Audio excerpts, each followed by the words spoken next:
Okay, so now we want to take what we've learned about energy to this point and begin to apply it in various problem-solving situations. Ultimately, we want to have an understanding that although energy can be transferred and transformed, the total energy in a closed system remains constant. In this video, we're going to focus on work and the work-energy theorem. So pause the video for a moment and make sure you read through these learning targets and refer back to them as you conclude the video.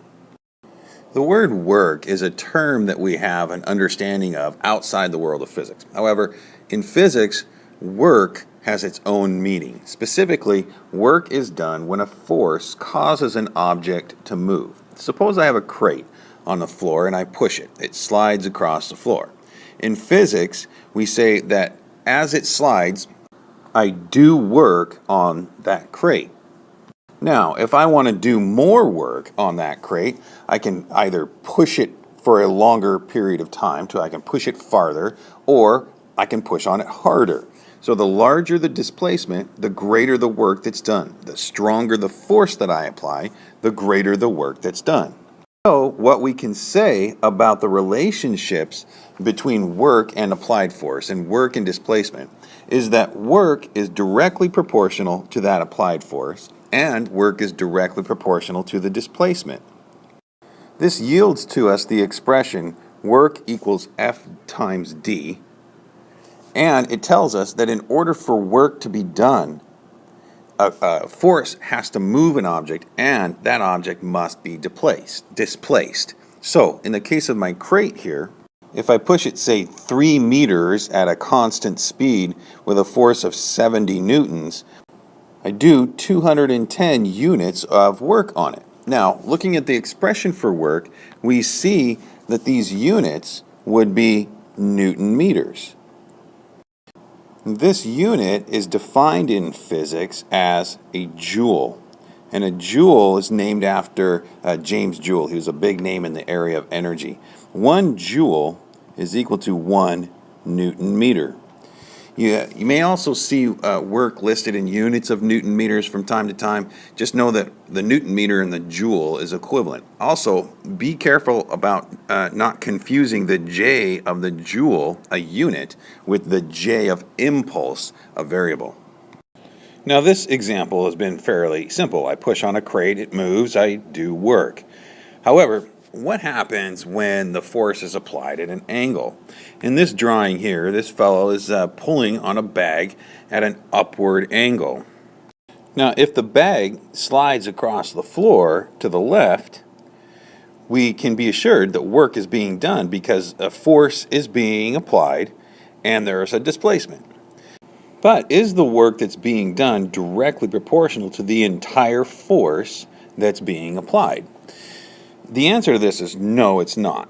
This is because some of the force that he's applying is being directed in the upward direction. Only the component of the force that is parallel to the displacement actually does the work. So, less work is done if the force acts at an angle to the displacement. In this example, that would be the x component of that applied force, which yields to us the work equation, which is the force, the applied force, times the displacement, times the angle, the trig function of the angle between that force and this displacement. Now, in this equation, which is the form of the equation on the AP equation sheet, the R is displacement. R is just sometimes used as displacement. And this angle is the angle between the force and the displacement. So it's important to understand that work is done only when the force or a component of the force results in a displacement, which is why we have theta in this equation. The angle is there so that we use the component of the force that's in the same direction as that displacement. Like the equation for torque, we need to use the appropriate trig function for the angle we're looking at, and it's not always going to be cosine. Now, we need to go and look at a couple of examples of work. So for our first example, we're going to look at the work done by a parachute. We have a drag racer here whose parachute has been deployed. We want to know the sign of the work that's done. So in this case, right, we've got work is FD cosine theta. The force times displacement times the cosine of the angle. In this case, the force points in the opposite direction of the displacement. Regardless of what that force is and what that displacement is, because the force and the displacement are in opposite directions, the cosine of the angle between the force and the displacement is 180 degrees. So the cosine of 180 degrees is -1. So we're going to end up with a negative work. Now this example illustrates just a general principle that negative work represents a transfer of energy out of the system. So in this case, energy is being transferred out of the system. So let's take a look at another example, the work done in pulling a suitcase. So we've got a strap inclined upward at an angle of 45 degrees, pulling a suitcase through the airport. The tension in the strap is 20 newtons. How much work is done? So the things we know we've got 20 newtons worth of force. We've got a displacement of 100 meters and an angle of 45 degrees. We apply our work equation, FD cosine theta, and we would get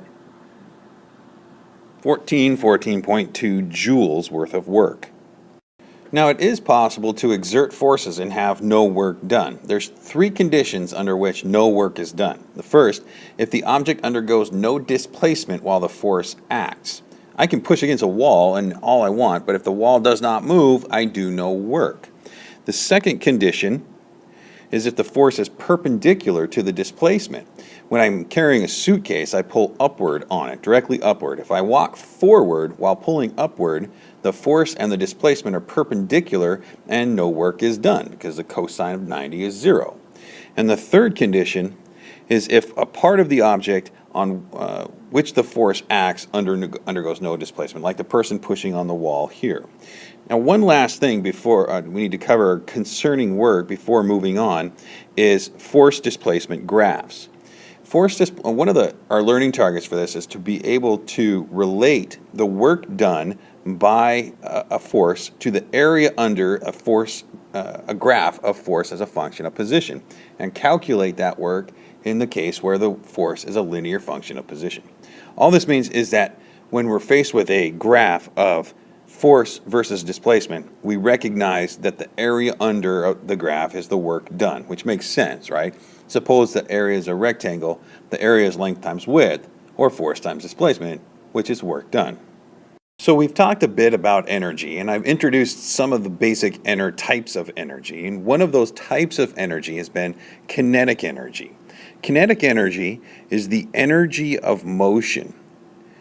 Anything that is moving has kinetic energy. We're going to now look at what's called the WorkEnergy Theorem, which applies to all types of energy, but we're going to start by applying the theorem to only kinetic energy. So the expression for kinetic energy is 1/2 mv squared. In any calculation that involves kinetic energy, we will use this definition for it. Now, all energy is a scalar quantity and has units of joules, just like work.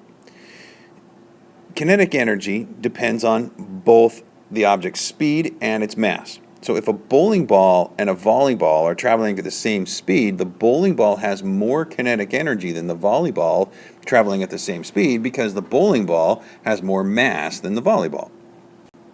Now, as we've been talking about, when a force is applied to an object and that object moves, work is being done on that object. The amount of work required to do this is equal to the kinetic energy that the object gains. Remember previously we talked about work as a way of transferring energy into an object. So if I push on a box and slide it across the floor, then I'm putting energy into that box by means of mechanical work. So this means then that the amount of work required to change an object's kinetic energy is equal to that change in kinetic energy. And we call this the WorkEnergy Theorem. The WorkEnergy Theorem simply states that the net work done on an object by a net force is equal to the change in its energy. So work equals the change in kinetic energy or potential energy or thermal energy, whichever type of energy we're talking about. We can take a look at the work energy theorem and substitute in the expressions for each variable. So if we start with the theorem, which is work is equal to the change in energy, if we're dealing with just kinetic energy, it would look like this.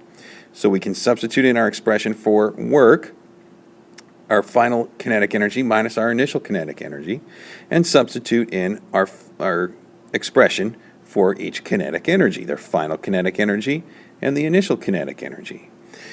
So as we can see, the work energy theorem simply relates the amount of work done to the change in energy. To the work put into or out of a system is equal to the change in energy. If the object starts at rest, then the term Ki, the initial kinetic energy, is 0, and the net work is equal to the final kinetic energy. Okay, so let's go ahead and take a look at an example. Okay, so here we have a two-man bobsled with a mass of 390 kilograms. We start from rest, and two racers push the sled for 50 meters with a net force of 270 newtons. If we ignore friction, what's the sled's speed at the end of the 50 meters? So we're applying a force to the sled, and we're displacing it. So work is being done. So when work is being done, that amount of work is equal to the change in kinetic energy. If our kinetic energy then is our final kinetic energy minus our initial kinetic energy equals 1/2 mv squared, we end up with this as our expression. We've got the definition for work here, our final kinetic energy minus our initial kinetic energy. Now because our force and our displacement are in the same direction, our cosine angle goes away, cosine theta goes away, and our initial velocity was 0, so we had no kinetic energy to begin with. So taking this as our expression for our problem, we can go ahead and plug in our values and solve. So the force applied was 270 newtons, our displacement was 50 newtons, the mass of our bobsled is 390 kilograms. Solving for this then, we end up with a final velocity of 8.32 meters per second.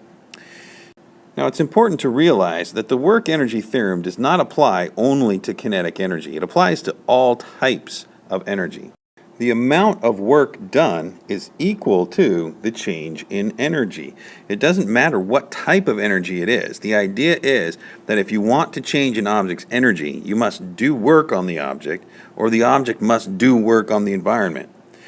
We're going to see several other examples of the work energy theorem as we continue through the class. See you then.